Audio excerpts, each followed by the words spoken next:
Kia ora, good evening. Rio Tinto has announced a massive revaluation of its aluminium smelter at Tiwai Point.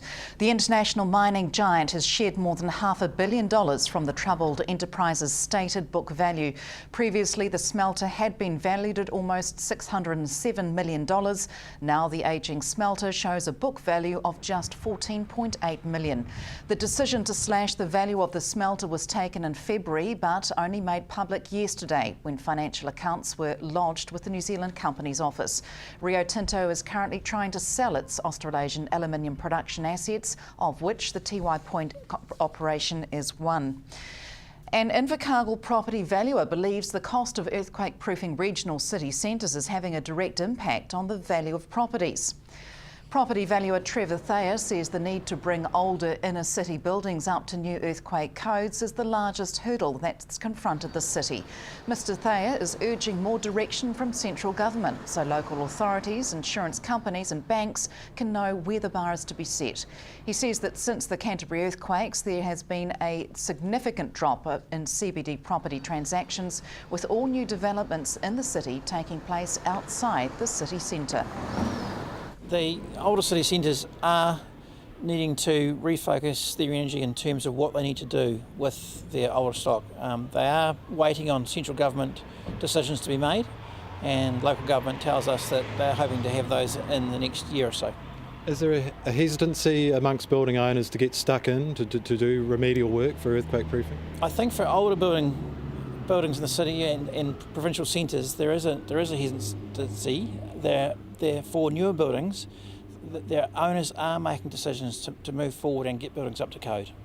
You've been using engineers here locally and bringing them in fact, from outside the city. What are they saying to you about the structures you're getting them to look at? They're saying that it's like anything, it's like a car really. That's their sum to me, is they're saying if you want to work in a safe place, government have made some serious policies. Their health and safety policy doesn't allow government workers to be in buildings under 67% of code. And so a lot of the engineers are saying if you want to have those tenants, you've got to have buildings of that quality. So if you don't want to attract those tenants, you can operate in a secondary market, if you understand. You've operated within the city for almost 20 years. Would this be probably the biggest hurdle the city's had to overcome? Yeah, I believe so. I believe going forward, the whole urban upgrade, we need to consider this issue seriously, and as I've alluded to, it's going to affect our rating base and city wealth going forward. So you mean the shrinking value of buildings within the city will mean less in the coffers? That's correct. Well, the coffers could be the same, but it's where the money's going to come from in the future from the rating base has to be considered. And so it's really, are you saying that it's time for central government to get started and give building owners an idea of what's required? I think we need to get some more direction sooner rather than later, so people know, banks know, insurance companies know, where we are, where the bar's going to be. How have property movements been within the inner city? Have you noticed a slowdown since the earthquakes? Yeah, slowdown in volume, and for buildings that are getting poor engineers' reports, that have had a massive effect on value. That's not just connected to the global crisis, that is earthquake related? Earthquake related issues, yeah, and that's pretty much general New Zealand wide.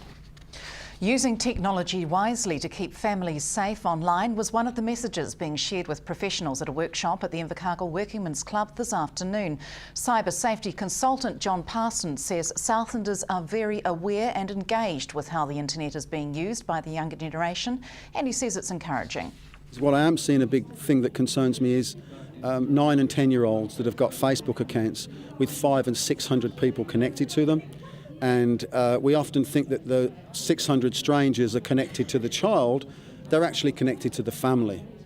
Because, when that child gives up information about perhaps when they're going on holiday, it allows the home to be targeted for burglary. And there is good evidence to show that burglars are targeting homes where young people, and adults I might say, talk about personal things, perhaps holidays and things like that. So I want young people and parents to understand that we've got to learn to be more discreet, and really only to connect to people that we know. It is odd that we've got to this stage in this culture where 9 and 10-year-olds can connect to strangers on the internet. It's the greatest gathering space that's ever been created in human history, and we let children go there without any support. So we've got to raise these this as awareness. We've got to talk to people, and I don't want people not to use the technology, but I want them to learn to use it more appropriately. What other trends are you seeing coming through with the younger generation using this? We're raising children with 2 dates of birth. When I go into a primary school and I ask them for their real date of birth, they know it, and then I ask them for the one that they've created to join Facebook to get past the 13 minimum age requirement. And when you meet a 9-year-old or an 8-year-old that can tell you they're 23 in Facebook, that's quite a concern, because the system now thinks it's dealing with an adult, and they start to get adult content in the right-hand column, and it can be pornography, online dating, health products, and I don't think it's very healthy for children at that age to be exposed to that kind of content. So what are you suggesting parents do in that sort of situation? I think, first of all, the first friend a child should have is mum or dad.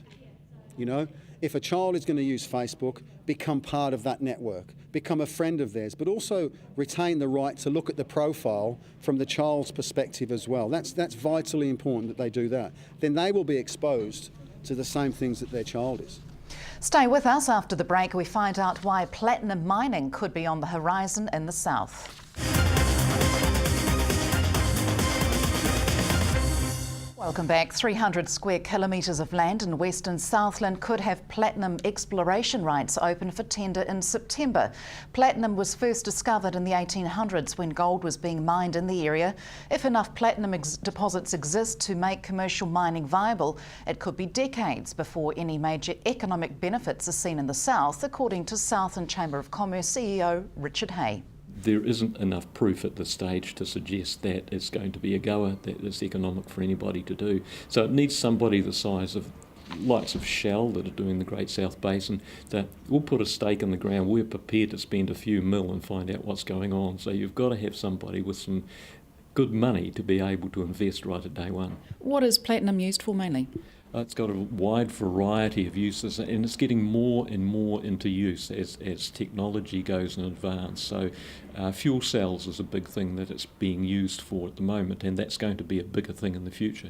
But jewellery, dentistry, even in things like plastics and glass, it's used very, very widely. There's been figures touted that it could be estimated value of $2 billion. What could that equate to as far as Southland's economy goes? We're just rolling that back a little bit. You've got to realise also that the production and setting up of something like this is in the area of $100 million, $200 million. So you're not talking about just digging a mine at about a couple of million. You're talking big bicky. So if we can get over those sorts of hurdles that are in front, then we're looking at a good economic proposition for Southland. What sorts of roles could come out of this if it comes off? Well, you've got the initial set-up costs, which are the development of the field for a starter, which is a big cost in itself. Then you've got the mining of it, and then probably further down the track we might be able to look at refineries. And what sort of time frame do you think this might take? Well, when you think that it's going to be later this year that the government's going to release the permits, it might take 18 months, 2 years for those permits to be picked up, and then the exploration is going to happen, which could be another 2 years or so down the track. Then you've got to, if it's economical, proven to be economical, then you've got to go through all the hoops of the environment situation, iwi and Forest and Bird and all those people. That's going to take a heap of time. And then, of course, set up. So if you look for an example such as the Great South Basin and how many years that's been going on for, I mean, it's been the last 20 years we've been thinking about that, and we're only test drilling now. We could be looking 15, 20 years before we get a test mine. Government has announced it will provide further support to farmers and their families affected by recent drought conditions. The Ministry of Health is working to deliver workshops in drought-affected communities, teaching people about mental health issues and best response practices. The workshops will provide support to recognise mental health problems such as depression and anxiety. Many farmers in New Zealand are still recovering from drought, and the impacts could continue for some years as they face ongoing challenges that could compound on existing stress. Organisations including Rural Women, Federated Farmers and the Rural Health Alliance have also been working to combat depression in the rural sector. Raising funds for the Hearing Association was behind today's lunchtime concert at the Southland Women's Club.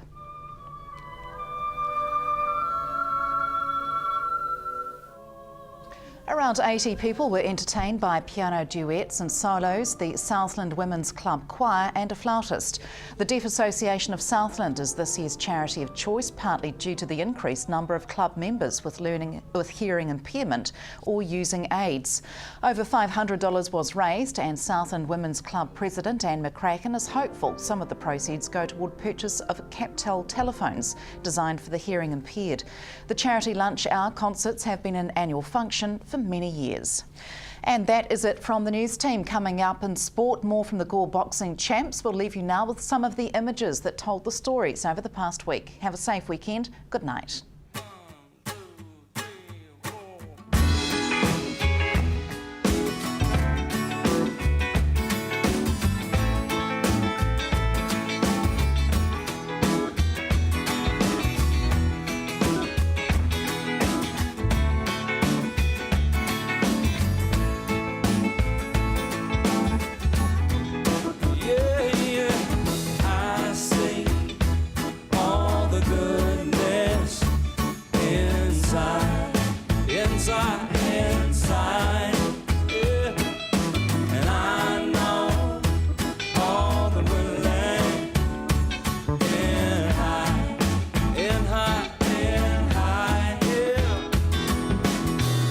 From me, you're one of a kind in my eyes, in my eyes.